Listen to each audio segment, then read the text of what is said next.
मेरा नाम रोशनी का पहाड़। मैं भारत से फारस ना कहानी। कीजिए एक ऐसा किला जिसकी दीवारों ने अरबों खरबों की दौलत देखी हो, जहां जमीन के नीचे दबे पत्थर दुनिया के सबसे कीमती हीरे बन गए। कोहिनूर, होप डायमंड, दारिया ए नूर, ये सब एक ही जगह से निकले थे, गोलकोंडा। लेकिन सवाल ये है, अगर यहां से इतनी दौलत निकली तो वो गई कहां? क्या ब्रिटिश राज ने सब लूट लिया, या आज भी गोलकोंडा के तहखानों में दबा है भारत का शापित खजाना? और लोग इसे शापित क्यों कहते हैं? क्या सच में इन हीरों ने अपने मालिकों को बर्बाद किया? इसी रहस्य की परतें खोलने के लिए शुरू करते हैं हमारी यात्रा गोलकोंडा की ओर। दक्कन के पठार पर हैदराबाद की तपती जमीन के बीच एक पहाड़ी उठती है, गोलकोंडा। आज यह सिर्फ पत्थरों और खंडहरों का ढेर लगता है, लेकिन कभी यही जगह दुनिया की सबसे अमीर धरती मानी जाती थी।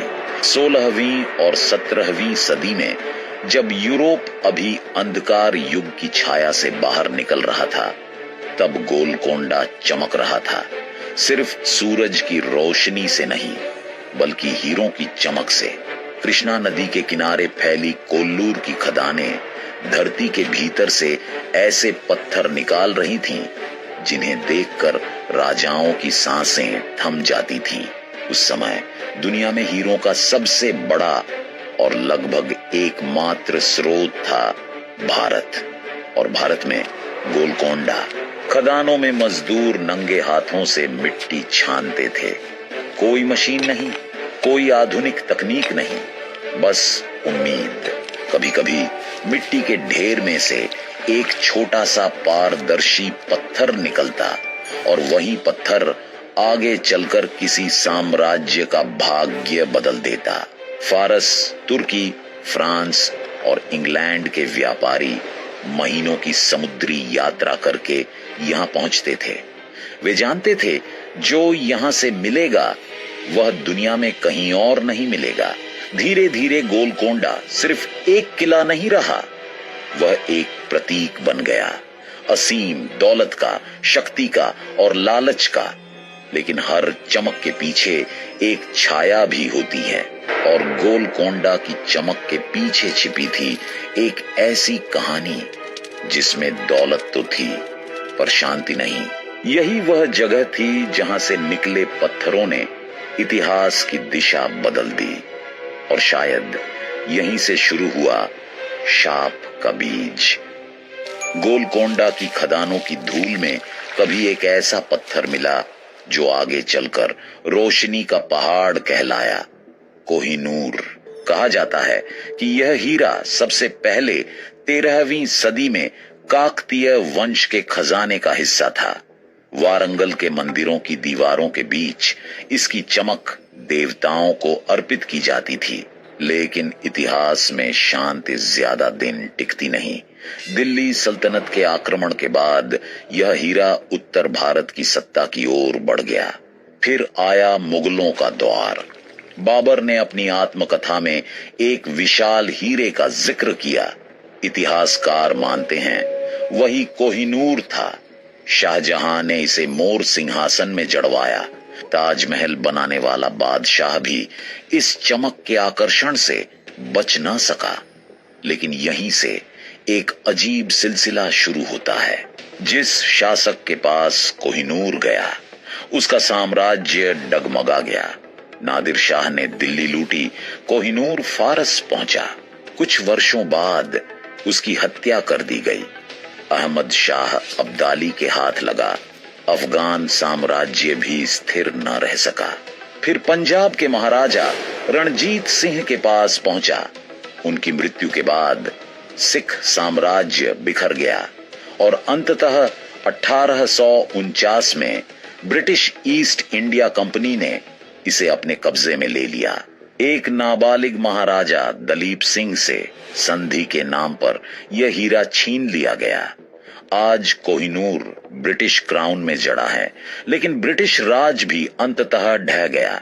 क्या यह सब महज संयोग था या सच में कोहिनूर अपने साथ सत्ता का पतन लेकर चलता है? इतिहास अभी पूरी सच्चाई नहीं बताता, क्योंकि गोलकोंडा की कहानी में एक और नीला रहस्य बाकी है। गोलकोंडा की उसी मिट्टी से जहां कोहिनूर जन्मा था, एक और पत्थर निकला, लेकिन यह अलग था। यह पारदर्शी नहीं बल्कि गहरा नीला था। उसकी चमक में कुछ अजीब था, मानो रात के आकाश का टुकड़ा पत्थर में कैद हो गया हो। 17वीं सदी में फ्रांसीसी व्यापारी जीन बैप्टिस्ट टैवर्नियर ने इसे भारत से खरीदा। उस समय यह फ्रेंच ब्लू कहलाया। वह इसे फ्रांस ले गया और कुछ वर्षों बाद रहस्यमय परिस्थितियों में उसकी मृत्यु हो गई। हीरा फ्रांस के राजा लुई 14वें के पास पहुंचा, फिर लुई 16वें और रानी मैरी एंटोनेट के हाथों में गया, और फिर फ्रांसीसी क्रांति। राजा और रानी दोनों को गिलोटिन पर चढ़ा दिया गया। हीरा गायब हो गया। कुछ दशकों बाद वही पत्थर नए आकार में इंग्लैंड में फिर प्रकट हुआ। अब उसका नाम था होप डायमंड। जिस परिवार ने इसे खरीदा, होप परिवार, कुछ ही समय में दिवालिया हो गया। आगे जिन लोगों ने इसे पहना, उनमें से कई ने आत्महत्या की, कुछ ने अपने प्रियजनों को खोया, कुछ बर्बाद हो गए। यहां तक कि एक अमेरिकी समाज सेवी एवलिन वॉल्श मैकलीन, जिसने इसे गर्व से पहना, उसके बेटे की दुर्घटना में मौत हो गई। पति मानसिक संतुलन खो बैठा। क्या यह सब अंधविश्वास था या सच में इस नीले पत्थर में कोई अनदेखी ऊर्जा छिपी थी? आज होप डायमंड वॉशिंगटन के स्मिथसोनियन संग्रहालय में सुरक्षित रखा है, लेकिन कहते हैं रात में उसकी नीली चमक लाल हो जाती है। और अगर यह सच है तो शायद गोलकोंडा का शाप सिर्फ एक कहानी नहीं। 16वीं सदी का दक्कन और गोलकोंडा अपने स्वर्ण काल में था। कुतुब शाही शासकों के अधीन यह किला सिर्फ एक सैन्य दुर्ग नहीं, बल्कि दुनिया का सबसे समृद्ध व्यापारिक केंद्र बन चुका था। किले की ऊंची दीवारों के भीतर खजाने भरे थे, सोना, चांदी, मोती और सबसे बढ़कर हीरे। कोल्लूर और आसपास की खदानों से निकलने वाले पत्थर सीधे गोलकोंडा की तिजोरियों में आते थे। यहां से वे फारस, उस्मानी साम्राज्य, पुर्तगाल और फ्रांस तक भेजे जाते। यूरोप के शाही मुकुटों में जड़े कई हीरे यहीं से निकले थे। कुतुब शाही दरबार की शान निराली थी। हीरों से सजे हथियार, जड़ाऊ सिंहासन और ऐसी समृद्धि कि विदेशी यात्री लिखते, यहाँ की दौलत का कोई हिसाब नहीं। हैदराबाद शहर बसाया गया, चार मीनार खड़ा हुआ, कला, संगीत और साहित्य को संरक्षण मिला। गोलकोंडा केवल धन का केंद्र नहीं, संस्कृति का भी गढ़ था। लेकिन हर चमक अपने साथ ईर्ष्या भी लाती है। मुगल सम्राट औरंगजेब की नजर इस दौलत पर टिक चुकी थी। दक्कन पर नियंत्रण का मतलब था भारत की सबसे बड़ी संपत्ति पर अधिकार। 1687 में मुगल सेना ने गोलकोंडा को घेर लिया। 8 महीनों तक किला अडिग रहा, लेकिन इतिहास गवाही देता है किले को तोपों ने नहीं, विश्वासघात ने गिराया। एक दरवाजा भीतर से खोला गया और उसी रात गोलकोंडा की अजेय दीवारें टूट गईं। खजाना मुगलों के हाथ लगा, लेकिन इसके साथ ही शायद शाप भी आगे बढ़ गया, क्योंकि इसके बाद मुगल साम्राज्य भी धीरे धीरे बिखरने लगा। क्या यह संयोग था या गोलकोंडा की दौलत अपने मालिक को कभी टिकने नहीं देती? 1687 दक्कन की गर्म हवाओं के बीच गोलकोंडा की दीवारों के सामने मुगल सेना खड़ी थी। सम्राट औरंगजेब जानता था, अगर गोलकोंडा उसके अधीन आ गया तो भारत की सबसे समृद्ध तिजोरी उसके हाथ होगी। 8 महीनों तक किले ने घेराव झेला, तोपें गरजी, रसद रोकी गई, लेकिन गोलकोंडा की दीवारें अडिग रहीं। कुतुब शाही शासक अबुल हसन तानाशाह के सैनिक बहादुरी से लड़े। किले की ध्वनि प्रणाली इतनी अद्भुत थी कि मुख्य द्वार पर ताली बजाने की आवाज भी महल तक सुनाई देती। हर सुरंग, हर दीवार रक्षा के लिए बनी थी। मुगल सेना थकने लगी, लेकिन इतिहास में कई बार दीवारें बाहर से नहीं, भीतर से टूटती हैं।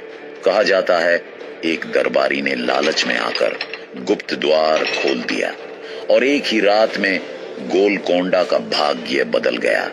मुगल सेना भीतर घुस गई, खजाने के कक्ष खोले गए। इतिहासकारों के अनुसार सोना, चांदी और अनगिनत हीरे इतने थे कि गिनती संभव नहीं थी। औरंगजेब ने यह दौलत अपने खजाने में शामिल की। लेकिन अजीब बात यह है, इसी विजय के कुछ वर्षों बाद मुगल साम्राज्य का पतन शुरू हो गया। लगातार युद्ध, आंतरिक विद्रोह, आर्थिक संकट और अंततः वह साम्राज्य जो कभी अजेय लगता था, बिखर गया। क्या गोलकोंडा की दौलत ने मुगलों को शक्तिशाली बनाया या उसी दौलत ने उनके विनाश का बीज बो दिया? शायद यही वह क्षण था जब शाप ने एक और साम्राज्य को छुआ। 18वीं सदी के अंत तक मुगल साम्राज्य कमजोर हो चुका था। दक्कन की दौलत अब बिखर चुकी थी और इसी शून्य में प्रवेश हुआ ईस्ट इंडिया कंपनी का। वे व्यापारी बनकर आए थे। मसाले, कपड़ा, नील, यही उनका चेहरा था। लेकिन असली लक्ष्य था संसाधनों पर नियंत्रण। प्लासी और बक्सर की लड़ाइयों के बाद कंपनी सिर्फ व्यापारिक संस्था नहीं रही, वह सत्ता बन चुकी थी। भारत की रियासतें कर्ज में डूबी थीं और कंपनी संधियों के नाम पर खजाने अपने कब्जे में ले रही थी। 1849 लाहौर की संधि। नाबालिग महाराजा दलीप सिंह से कोहिनूर सौंप दिया गया।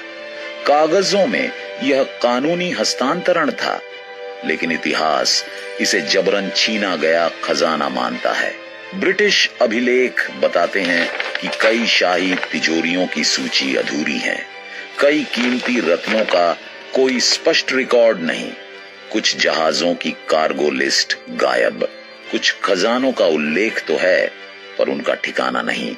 क्या यह महज प्रशासनिक अव्यवस्था थी या सुनियोजित ढंग से मिटाए गए निशान?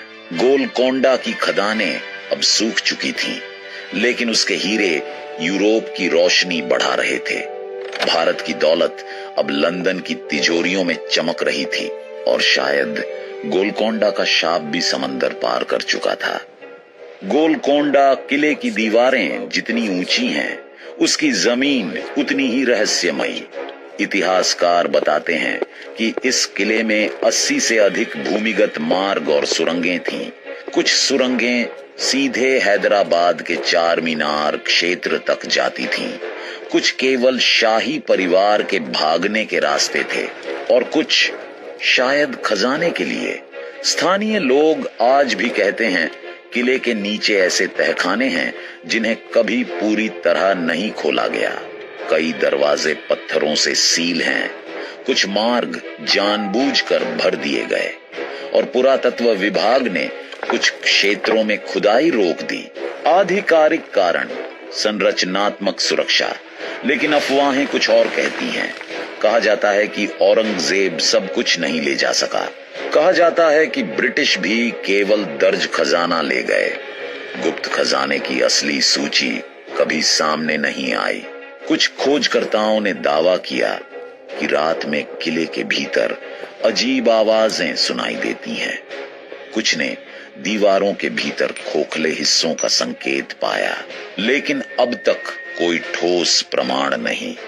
तो क्या यह सब कल्पना है या सच में गोलकोंडा के नीचे अभी भी सोया हुआ है अरबों का अनदेखा खजाना? और अगर वह कभी मिला तो क्या वह भारत की खोई हुई दौलत लौट आएगा या एक नया संघर्ष शुरू करेगा। कोहिनूर, होप डायमंड, गोलकोंडा के ये पत्थर सिर्फ कीमती नहीं थे, वे बदनाम भी थे। हर उस शासक का पतन जिसने इन्हें धारण किया, हत्या, क्रांति, विश्वासघात, साम्राज्य का बिखरना। तो क्या सच में इन हीरों में कोई शक्ति थी? अगर हम इतिहास को ध्यान से देखें तो एक पैटर्न दिखाई देता है। ये हीरे हमेशा सत्ता के केंद्र में रहे और जहां सत्ता होगी वहां संघर्ष होगा। कोहिनूर मुगलों के पास था, उसी दौर में उत्तराधिकार युद्ध हुए। फारस पहुंचा, नादिर शाह की हत्या हुई, सिख साम्राज्य में आया, रणजीत सिंह के बाद अराजकता। लेकिन क्या इन घटनाओं का कारण हीरा था या वह लालच, महत्वाकांक्षा और राजनीति थी जो हर साम्राज्य को भीतर से खोखला कर देती है? मनोवैज्ञानिक कहते हैं, जब किसी वस्तु को असीम शक्ति का प्रतीक बना दिया जाए तो लोग उसके लिए सब कुछ दांव पर लगा देते हैं। शायद शाप पत्थरों में नहीं था, शाप उस इच्छा में था जो इंसान को अंधा बना देती है। लेकिन फिर भी इतनी सदियों तक यह कथा क्यों जीवित रही? क्यों हर नई पीढ़ी इन हीरों को शापित मानती रही? शायद इसलिए क्योंकि गोलकोंडा की कहानी केवल दौलत की नहीं बल्कि इंसानी लालच की भी है, और वही लालच इतिहास का सबसे बड़ा शाप है। 17वीं सदी में जब गोलकोंडा अपने चरम पर था, तब भारत केवल एक उपनिवेश नहीं, एक आर्थिक महाशक्ति था। आर्थिक इतिहासकार एंग्स मैडिसन के अनुमान के अनुसार 1700 के आसपास विश्व की कुल जीडीपी में भारत की हिस्सेदारी लगभग 24 से 25% थी।